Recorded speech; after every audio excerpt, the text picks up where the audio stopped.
From a gender responsiveness for our leaders in the missions, it really is about who they are, how they think about their leadership to create that inclusive and diverse work environment where everyone, doesn't matter on background, their education, their training, their country that they came from, or even their gender, that everyone feels like they got a voice.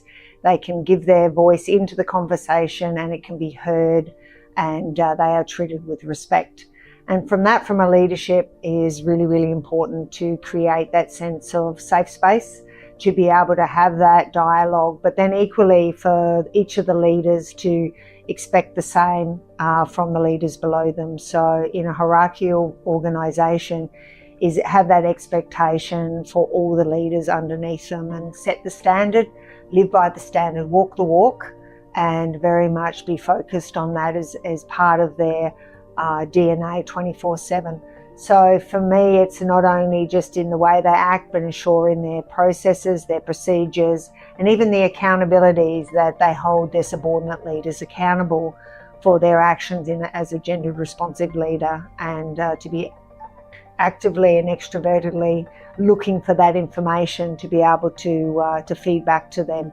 Because when it's absent, it is known, it's very obvious, because they're ostracised, they're put out, they feel that they're not valuating, and then they won't volunteer to come back.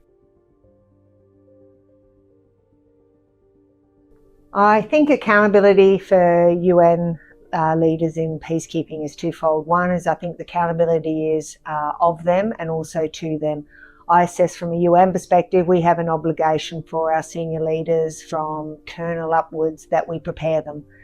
Many of them have come from militaries where they've never worked with females previously, and then we put them into peacekeeping missions where they will be in an integrated headquarters, not only with females but with many different nations. And for that, we aren't preparing them unless we're not preparing them well, and therefore we need to do a very deliberate approach in training and education to support their integration into mission. Secondly is accountability of them, and for me it's very much about creating the behaviours both consciously to then address their unconscious bias, and that is in their reporting, the annual report, we call it an EPAS, that there is a standard gender responsive leadership requirement, and then put the measures against that of what is expected of them as a senior leader within peacekeeping. So for me it's a really directed and accountable mechanism by which we can measure their performance against that gender responsive leadership.